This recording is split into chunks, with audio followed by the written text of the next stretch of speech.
نحمده ونسلم على رسوله الكريم اما بعد فاعوذ بالله من الشيطان الرجيم بسم الله الرحمن الرحيم يا ايها الذين امنوا استعينوا بالصبر والصلاة ان الله مع الصابرين آمنت بالله صدق الله العظيم وبلغنا رسوله النبي الكريم الامين۔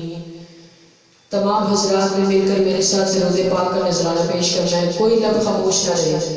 الصلاۃ والسلام علیک یا سیدی یا رسول اللہ وعلی آلک واصحابک یا سیدی یا حبیب اللہ۔ الصلاۃ والسلام علیک یا سیدی یا نبی اللہ وعلی آلک واصحابک یا سیدی یا نور اللہ۔ الصلاۃ والسلام علیک یا سیدی یا خاتم النبیین وعلى آلك واصحابك يا سيدي يا رحمة للعالمين۔ حضرات گرامی، آج ہم سب جس موضوع کے لیے جس ارادے کے ساتھ یہاں پر جمع ہیں وہ ہے نماز کی فضیلت۔ اللہ تعالیٰ قرآن پاک میں ارشاد فرماتا ہے یا ایھا الذین آمنوا استعینوا بالصبر والصلاۃ ان اللہ مع الصابرین۔ ایمان والو، صبر اور نماز کے ساتھ مدد طلب کرو، بے شک اللہ صبر کرنے والوں کے ساتھ ہے۔ ایک اور جگہ پر اللہ تعالیٰ نے ارشاد فرمایا ما سلککم فی سقر قالوا لم نک من المصلین۔ اور جب جنتی لوگ دوزخی لوگوں سے پوچھیں گے کہ تمہیں کیا چیز دوزخ میں لے گئی، تو وہ کہیں گے کہ ہم نماز نہیں پڑھتے تھے۔ یہ نماز کی فضیلت ہے کہ جو نماز نہیں پڑھے گا اللہ اسے دوزخ میں ڈال دے گا۔ یہاں تک کہ فرمایا ہے کہ جب آپ قرآن پڑھ رہے ہو اور اذان کی آواز آئے تو قرآن پاک کو پڑھنا بند کر دو، جہاں تک پڑھا ہے وہاں سے رک کر اور نماز کی تیاری کرو۔ نماز کو کسی بھی صورت میں ترک نہیں کرنا ہے۔ حضرت ابو ہریرہ رضی اللہ تعالیٰ عنہ بیان کرتے ہیں کہ رسول کریم صلی اللہ علیہ وآلہ وسلم نے صحابہ کرام کو مخاطب کرتے ہوئے فرمایا تم بتاؤ کہ جس کے دروازے کے آگے پانی کی نہر چلتی ہو، جس کے دروازے کے آگے پانی کی نہر چلتی ہو اور وہ روز اس میں 5 مرتبہ نہاتا ہو تو اس کے بدن پر میل کا کوئی شعبہ بھی رہے گا؟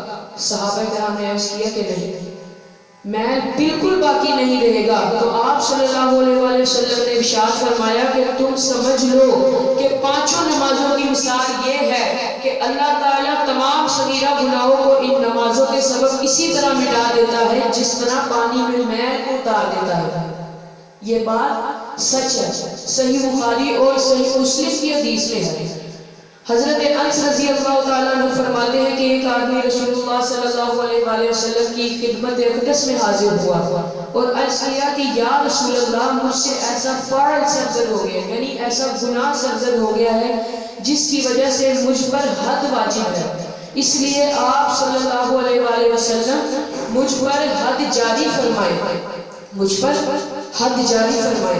بیان کرتے ہیں کہ آپ صلی اللہ علیہ وآلہ وسلم نے اس کی حد کے متعلق کچھ دریافت نہیں کیا اور نماز کا وقت ہو گیا تو آپ صلی اللہ علیہ وآلہ وسلم نماز کے لیے چلے گئے۔ وہ آدمی بھی آپ صلی اللہ علیہ وآلہ وسلم کے ہمراہ نماز پڑھنے چلا گیا تو آپ صلی اللہ علیہ وآلہ وسلم کے ساتھ نماز ادا کر کے جب وہ فارغ ہو چکا تو وہ آدمی پھر کھڑا ہوا اور عرض کی کہ یا رسول اللہ مجھ سے ایسا گناہ سرزد ہو گیا ہے کہ جس سے مجھ پر حد واجب ہے۔ آپ صلی اللہ علیہ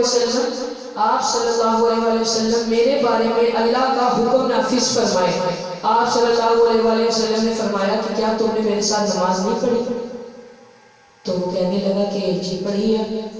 تو آپ صلی اللہ علیہ وسلم نے فرمایا کہ اللہ تعالیٰ نے نماز پڑھنے کی برکت سے تمہاری حد کو معاف فرما دیا ہے اور تمہارے تمام گناہ بخش دیے ہیں۔ اللہ بڑا بے نیاز ہے۔ نماز پڑھو، نماز پڑھو گے اللہ اجر بھی دے گا، ثواب بھی دے گا اور جنت بھی ملے گی۔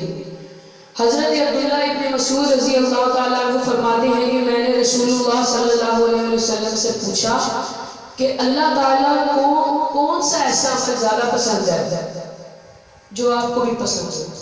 تو آپ صلی اللہ علیہ وسلم نے فرمایا وقت پر نماز پڑھنا۔